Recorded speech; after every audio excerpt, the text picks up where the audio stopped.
Bonjour à tous, j'espère que vous allez bien. On se retrouve aujourd'hui pour le 9e numéro du Zap XQTV. Chaque semaine, je partage les vidéos qui ont fait parler récemment sur les réseaux sociaux. Pour ce 9e Zap, vous allez retrouver Marwa, qui balance sur sa relation toxique avec Vincent, Maeva Guénam, qui va prochainement annoncer son mariage, Adixia, qui tourne définitivement la page de son histoire avec Simon, Sarah Frézou, qui est gênante, ou encore Julian de l'île de la Tentation, qui explique pourquoi il a été exclu de l'émission. Je vous laisse donc regarder tout ça et n'hésitez pas à liker et commenter cette vidéo pour me soutenir. Merci beaucoup et à très vite pour une nouvelle vidéo. Hello girls, je suis trop heureuse, trop heureuse, trop heureuse, trop. Donc si vous avez compris, aujourd'hui je fais un unboxing, mais pas un unboxing de n'importe quelle marque. Babe, t'es pas prêt?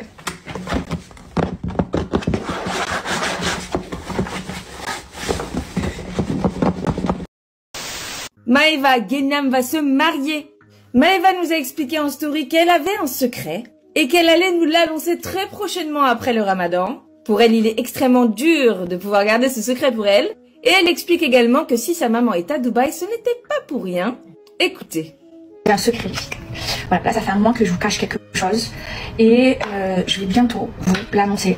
Je pense après Ramadan, Inch'Allah, quelques semaines après. Et tout ce que je peux vous dire, c'est que c'est pas pour rien que ma mère elle est là à Dubaï. Là, elle va rester un petit long moment. Et je vous dis la vérité, c'est trop dur de vous le cacher. C'est pour ça que parfois, vous savez, je suis très active sur Snap et que parfois, genre, je coupe un petit peu et tout parce que je suis en train de vous cacher quelque chose. Mais je pourrais bientôt plus vous le cacher et en fait, je sais pas comment vous l'annoncer les filles. En gros, c'est pas pour rien que ma mère elle est là, c'est pas pour rien que je stresse trop. Je vous jure, je stresse trop de le dire publiquement.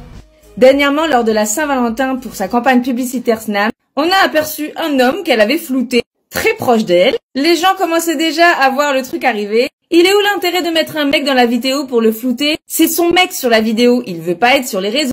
Parce qu'elle veut placer son mec, parce qu'ils assument pas leur relation, pour pas qu'on sache qu'il est son mec. Qu'est-ce que vous avez envie de lui dire aujourd'hui à Vincent? Faut pas que je pleure. Vous êtes émue? Oui, parce que c'est une relation qui m'a beaucoup touchée, qui m'a fait beaucoup de mal. Je sais que même si, après tout ce qu'on a échangé, je sais que moi je lui ai fait du mal aussi, mais que ça n'a jamais été intentionnel. Je sais que lui aussi m'a fait du mal, il sait qu'il m'a fait du mal, mais que ce n'était pas intentionnel. Déjà de 1, quand on a des problèmes, évitez de les mettre sur la place publique parce que c'est une horreur finalement, parce que parfois on tient des discours qu'après on regrette. Je suis désolée que j'ai mes torts à moi aussi, que j'ai fait des choses qu'aujourd'hui je regrette, clairement. Notamment les critiques. Premièrement, les critiques, les mots aussi déplacés que j'ai eus et le fait que finalement j'ai moi-même été toxique dans la relation. Je dis pas que c'est à cause de lui, c'est à cause de la relation. Pour vous, elle a été toxique. La relation a été toxique à un certain moment donné. Genre vraiment, ça fait une éternité que je fais pas d'injection. Ça fait, voilà, je fais rien en fait. C'est bon en fait. C'est bon Fidji. Par contre, on va dire que pas mon hygiène de vie, mais avant, je faisais pas attention aux produits que j'utilisais pour ma peau, genre je m'en foutais un peu. Niveau maquillage, j'étais nulle. Je buvais pas beaucoup d'eau, donc je faisais plus de rétention d'eau dans mon visage. Je mangeais plus mal, donc j'avais le visage plus gonflé. Bref, c'est plein de mini tips comme ça. J'ai oublié des choses, mais qui ont grave changé physique. Les sourcils, avant je mettais des extensions de cils, des paquets trop lourds sur mes yeux, bref. Il y a quelques années, je paraissais plus bouffi. Et en fait, c'était les injections qui me rendaient le visage bouffi. Et aussi parce que je mangeais plus gras, plus sucré et tout, bref. Mais toutes ces dernières années, là, depuis franchement peut-être 8 ans, 7 ans, je sais plus, je n'ai jamais fait de chirurgie esthétique. Et il était temps d'arrêter, en fait. Bon, vous êtes très nombreux à me parler de mon corps, de mon poids, de l'évolution de mon corps finalement ces derniers temps. Pour ceux qui me suivent depuis un petit moment ou même ceux qui me connaissent depuis longtemps, vous saurez constater que mon corps n'a jamais été comme il est actuellement. Et pour ceux qui m'ont découvert dans les apprentis aventuriers, vous voyez effectivement un corps complètement différent de celui que j'ai actuellement. Je sais que c'est le jeu des réseaux sociaux de pouvoir commenter X ou Y partie du corps des gens. Là, je vous donne une explication parce que ça me fait plaisir de le faire, parce que c'est quelque chose de positif selon moi. Mais attention quand même un petit peu à comment vous commentez le corps des gens comme ça constamment. La fois où on a le plus commenté mon corps et là où ça m'a le plus blessée, c'est lorsque je suis tombée enceinte, que du coup mon corps a beaucoup changé et les commentaires des gens ont été très compliqués pour moi, puisque les gens se permettaient de dire MDR, t'es enceinte ou quoi, c'est quoi ce ventre, etc. Du coup, attention quand même quand vous jugez le corps d'une personne. Moi, j'ai pas bien dormi, j'ai même pleuré cette nuit parce que, figurez-vous que moi, je suis transparente avec vous. Bon, je devais faire un tournage dans quelques jours. Et en fait, il s'est avéré que, bon, déjà, c'était difficile pour moi de laisser ma fille. Mais bon, je me suis fait un travail, je sais pourquoi je le fais. C'est quand même important, un tournage télé, il y a des retombées professionnelles derrière. Donc même si c'était dur, j'allais prendre sur moi. Et là, coup de massue, je me rends compte que quand je devais partir en tournage, j'allais avoir le changement d'heure d'été. Et vous savez à quel point pour moi les horaires c'est précieux et important. Donc là, trop mal, en me disant mais je vais pas être là pour régler Talia parce que ma fille fait des couchers parfaits, des nuits parfaites. C'est un bonheur, enfin en vrai c'est un bonheur. Et là je me suis dit oh là là, comment je vais faire si je reviens que c'est tout chamboulé. Et là, en pleine nuit, je me réveille en sueur, comme si on m'avait renversé de l'eau. Un nœud à l'estomac, je me sentais comme étouffée, crise d'angoisse, trop mal. Et là, je me rends compte qu'en fait, à cause de ce changement d'heure, je me rends compte que je ne vais pas pouvoir faire le tournage, que ça me ronge en fait. Et que le but, c'est quoi? C'est pas d'être rongé, c'est de faire... C'est horrible parce que j'aime mon travail, j'aime faire la télé-réalité, j'aime être une candidate de télé-réalité, ça fait partie de moi, c'est dans mon ADN maintenant. Oui, mon cœur. C'est fun ici, hein. T'aimes bien ici? T'as vu? C'est bien ici, non? Oh Seigneur, Seigneur Dieu, qu'est-ce que... Bon, je pense que je vous dois des explications. Pourquoi je ne suis pas présent lors du dernier épisode de l'île de la Tentation? Vous êtes nombreux à m'envoyer des messages. J'ai même sur les réseaux sociaux, dans des lives, des autres candidats, mais pourquoi Julian n'y est pas au bilan final? Qu'est-ce qui s'est passé? Qu'est-ce qu'il devient? Donc je suis là pour vous rétablir la vérité.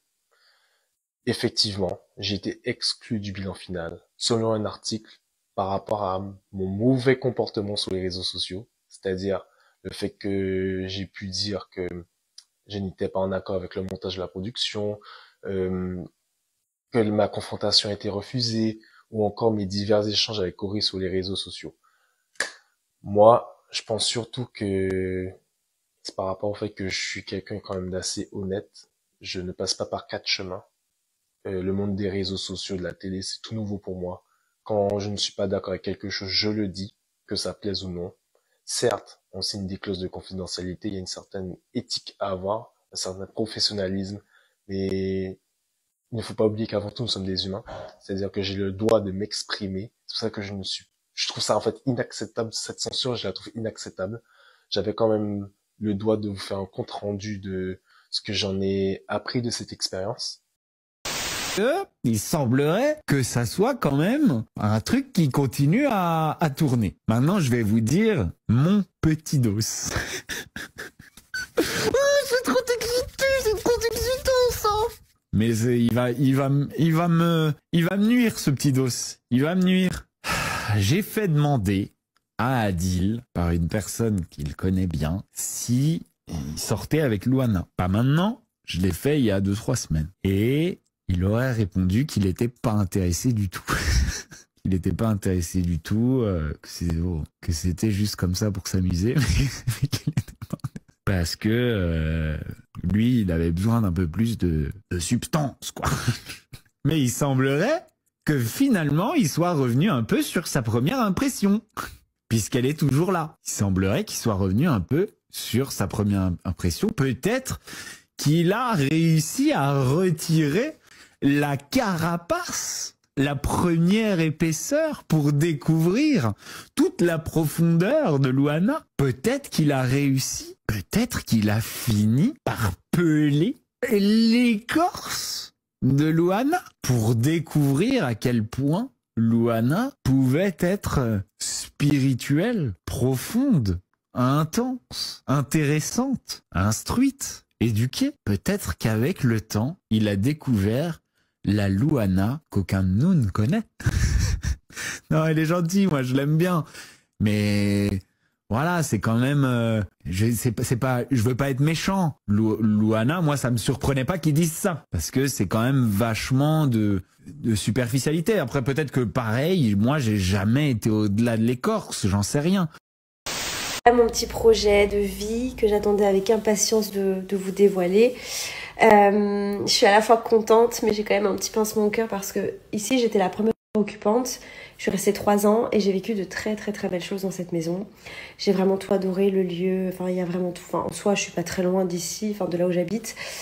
Mais et la maison n'est pas plus petite comme je voulais parce que c'est vrai que je voulais quelque chose de beaucoup plus petit, beaucoup plus cosy, mais finalement bon, ça a été plus fort que moi. J'ai quand même trouvé plus ou moins... Allez, on va dire que le bas est beaucoup plus cocooning. Une belle petite cuisine, j'ai 2 étages assez spacieux. En fait, en termes de grandeur, on est exactement sur la même chose, mais c'est disposé différemment. Enfin, je sais pas comment vous expliquer, mais en gros, bon, c'est beaucoup plus cocooning et je sais que quand je serai seule chez moi, ma solitude résonnera moins qu'ici en tout cas. Donc voilà, c'est moins prise de tête aussi au niveau du ménage parce que bon, ici j'ai quand même 4 étages, 2 salles de bain. J'ai des femmes de ménage, mais moi j'aime bien faire le ménage moi-même, donc je sais que ça ira beaucoup plus vite là-bas. Voilà, sinon je suis aussi la première occupante de cette nouvelle maison et je suis contente. Voilà, écoutez, c'est repartir à zéro. Go.